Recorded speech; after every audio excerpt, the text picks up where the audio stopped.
Interracial marriage. This is a really, really controversial topic in a lot of American culture. And particularly in the black community, interracial marriage is a big issue. So, the next clip you're going to see is of a couple named Mildred and Richard Loving. It is an interracial couple from Virginia. They forever changed history when they married in Washington, D.C. in 1958. And though initially convicted of miscegenation, that is, people who are of a different race. Back then, it was looked at as just black and white, and you couldn't marry somebody outside of your race. In 1967, the Supreme Court eventually declared laws banning interracial marriages unconstitutional in the monumental ruling Loving versus Commonwealth of Virginia. And while historically the union had been told that this was a white male and a black female finding love, the grandson, he spoke out in an article November 4th, 2016, Madame Noir. He said that Mildred wasn't black, she was Native American. I know during those times there were only two colors, white and black, Mark Loving told NBC 12, but she was Native American. Both her parents were Native American. And just like that, Mark breathed new life into the largely distorted history of African peoples and Native American intermixing. While it's quite possible Mildred had some Native American ancestry, it's not likely. Henry Louis Gates pointed out in an article, high cheekbones and straight hair. Okay, there's a lot of controversy behind that whole issue with Henry Louis Gates. But that should bring up a tidbit of the whole myth where a lot of quote unquote Native American peoples or people you see like Hispanic culture, Latin culture say that they're Indian, Native American, they were the first here. You will hear a lot of that rhetoric, and then they look at black people as if we weren't even here, like we never existed, like we all came from Africa. That's not true. So that should change a lot of, that's just one tidbit of our history. That's before slavery. There was intermixing. So you see a lot of famous faces here, and one Taye Diggs, and you see some others. This was from this movie called The Best Man and The Best Man Holiday. And all of these best men were very attractive black males, and in real life, they all seemed to be married to women who weren't black. And so this has been a huge issue in the black community. You find more black males that are married to women who are not black or they're not African descent. Typically, this is their African American family structure. You have black female, black male, and black children.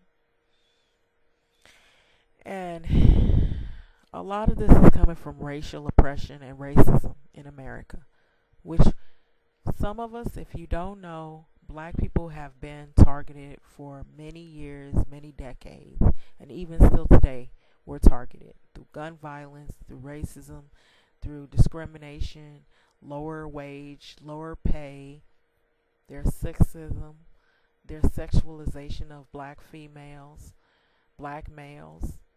And so in history, black men couldn't be involved with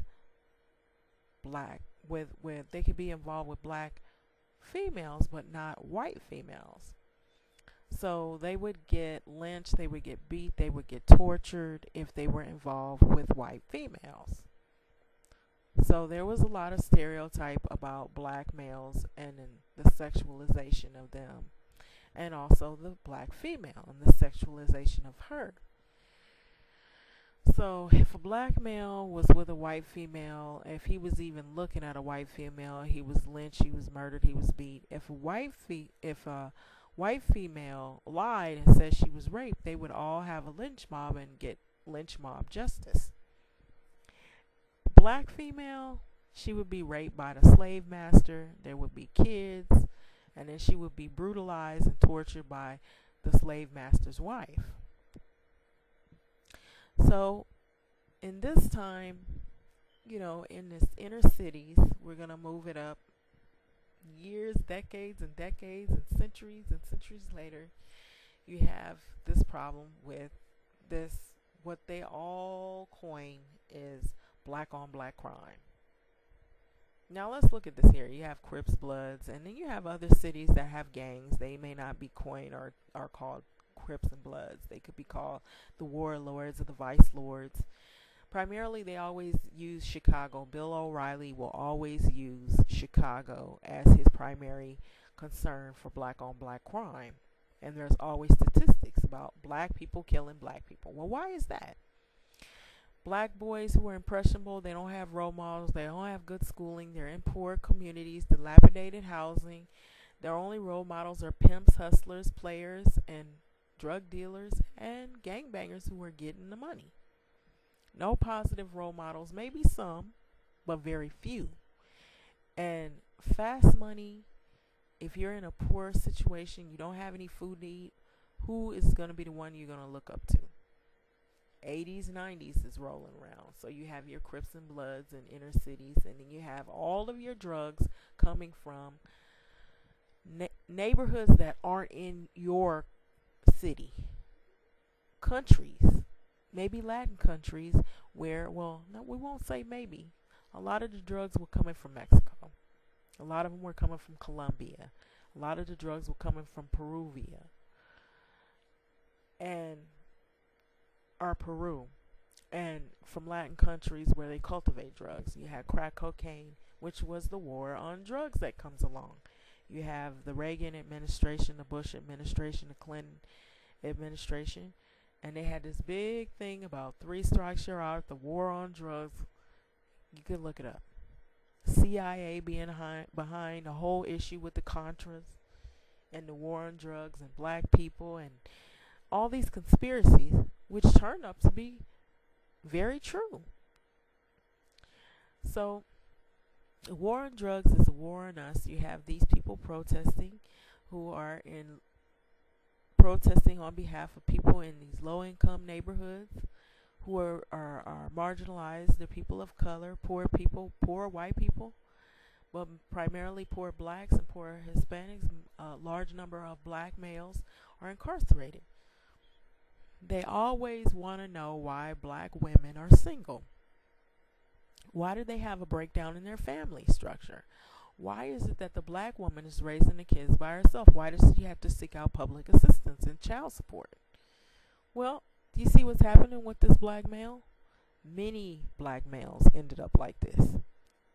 With your war on drugs, your war on poverty, which really was targeting neighborhoods where it's people of color who are discriminated against. They're locked away. And so if you're locked away, many of your civil liberties are taken away from you as well. So you're not able to vote. You're probably going to have a hard time looking for a job if you have felonies. Depending on what you were in there for, everybody's in there for individual situations and circumstances. So what does that do to a male who's supposed to be the breadwinner or the head of the household, achieving the American dream? So what's going to happen to his family? What's going to happen to his wife, his girlfriend, his kids? How he feels about them and what happens in a relationship at large? There's going to be emotional abuse and physical abuse, and he may even take it out on his kids and his wife. And so therefore, that also will bridge a further gap or a wedge between that family to ultimately break it apart and destroy it, because he can no longer provide for that family because it's too expensive. He has no means to do so. So there's everything not only going against the black male but also against the black female. So therefore she is alone, having to raise those kids by herself. So she has to seek out public assistance. And if she can't seek that out, then she'll go back to school, get an education. She's demonized for being too intelligent. She's demonized for being too dark, skin. She's demonized for being a woman. She's demonized for being a woman of color. She's demonized if she's in an alternative relationships, if she's not with a male, if she's with another female. She's demonized if she's by herself with children and she's single and she's not seeking out a male confidant for help. She's demonized if she doesn't make enough money. She's demonized if she lives in the projects. She's demonized if she's just black. She's demonized not only by white racist people, by other racist people who aren't white, who happen to not be black, but they feel that they're better than her. But she's also demonized by none other than her own peer, the one she supports, the black male. Online, in public, in their own family, who don't respect themselves, they hate themselves, and they also hate the black female because she is a part and looks like them. The giver of life, the helpmeet, the mother, the grandmother, the cousin, the auntie, the sister, demonized. But she still stands behind the black male 100%, tenfold, even if it means she could lose her life. So is it really worth it? Take this couple for instance. I brought them up on several occasions as a good example or indicator as to how a black woman will do everything she can in her power to support her black male husband, lover, friend, someone that she wants to confide in, someone she gives her heart and soul to. But what does he do? Complain about child support? It's the black woman's fault. Complain about why she's a single mother? It's the black woman's fault. Complain about, oh, you gained too much weight. It's the black woman's fault. Oh, she won't exercise and go swimming. Her hair, she won't get it wet. It's the black woman's fault for everything. Oh, he was a little bit too abusive and he beat her up and he had to go to jail, but it was the black woman's fault. So this is the reason why you have a lot of black women who choose to stay single, because there is too much going against the black male and the black female, and having them both together is toxic. And sometimes women are in exile because they just don't want to be used as a punching bag for all of his aggressions and all of the things that he wasn't able to achieve. So he takes all of his emotional and physical abuse out on the black female. The next thing closest to him that he knows he's about, she's about, looks like him, always a reminder and indicator as to why he failed at life. Not really realizing that the targets are weighed against both of them equally. The same. Black women can hurt and they can also be victim to substance abuse, just like the black male. They are also a target of racism. They're also abused by white supremacists. They're also lynched, just like the black male was lynched. They also get abused by the white slave master. They were raped. They were beaten. They were lynched. They were tossed aside. They were made to be chosen as prostitutes and have babies for these slave masters. They went through that all throughout history, and even to this day they're demonized. And not only demonized by white people who are hateful towards blacks, but also black men who hate themselves and are hateful towards black females. The war on drugs is a war on us. The war on drugs was not only a war on the black male, but also the black female and the black family as a whole. So yes, we do have interracial relationships.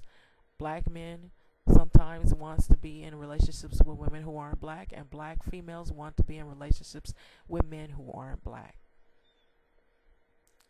But when women who are black are in relationships because they want to be in a relationship, maybe it's healthy. Maybe it's not because the fact that he happens to be from another race. It's just the fact that she found love. Just the same as maybe a black male, he finds love with someone who happens to not be black. But black females are demonized. Demonized too for being in interracial relationships, just the same as black males. Black females are also killed and slaughtered, just like black males. And it's sad because why can't we get this in our head that black females are hurting just the same? We hurt every day. You almost always hear these stories on news media coming from white newscasters like Bill O'Reilly and like some of these other racist people who always say, oh, it's black on black crime. Oh, it's black females. They're by themselves and they're not married and they don't have any father in the home for their kids. But as you've seen those previous clips, a lot of the reason why the father is not there is because that very same male that's doing all that talking and bumping his gums about how black females are the head of the household and they're single and they're not married and raising fatherless children is because racism is the brunt of all of the reason why they're by themselves. It's the very, very large factor why you have a lot of black males who are out of the home because they've been incarcerated, they've been shot, and even to this day we have black males being shot. That's why we have Black Lives Matter.